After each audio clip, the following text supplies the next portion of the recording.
ladies and gentlemen, it gives me great pleasure to introduce to you our singing star, Miss Kitty Reed.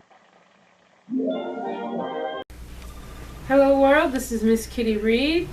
It's Christmas time again, and I have my Let It Snow t-shirt, and Britta here is our special edition Kirsten, all ready for St. Lucia's Day. We will be discussing An Amish Holiday Courtship.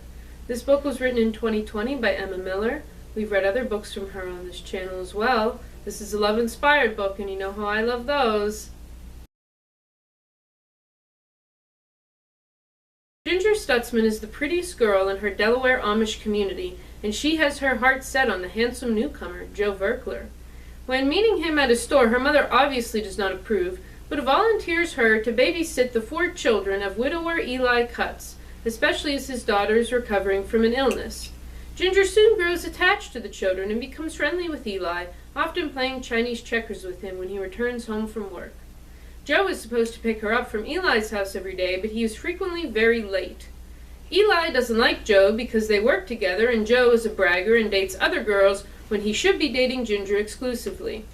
Ginger tries to talk with Joe and says she doesn't like him flirting with other girls, and eventually Joe breaks up with her, immediately flirting with someone else.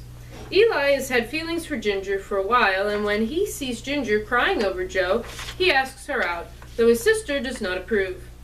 Eli feels insecure about himself as he is 8 years older than Ginger and has kids already. Ginger agrees to be courted, and the two start a fun relationship, though Ginger says she's not ready to talk about marriage. Eli does soon propose, and Ginger says she might say yes after some more time. Ginger eventually falls deeply in love with Eli, and knows she will say yes when he asks again. However, Eli is having doubts. He thinks Ginger deserves a younger, more handsome man with less baggage. When he sees Ginger and Joe talking and laughing, though, unbeknownst to him, not in a flirtatious manner, he tells Ginger they are breaking up. Ginger, Eli, and his children are all very depressed. However, they will have to face each other because Eli and his family are coming to Ginger's family's Christmas Eve dinner, which he agreed to when they were still dating. Ginger's mother locks Eli and Ginger in the living room to talk together. Eventually, they realize they still love each other, and no artificial obstacles like age or family will stand in their way.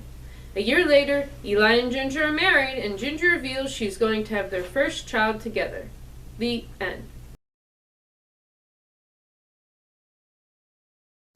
The love story between Ginger and Eli was so beautiful. I was very invested in finding out what happened to them. The story was subtle in many ways, incorporating themes in a way that feels natural.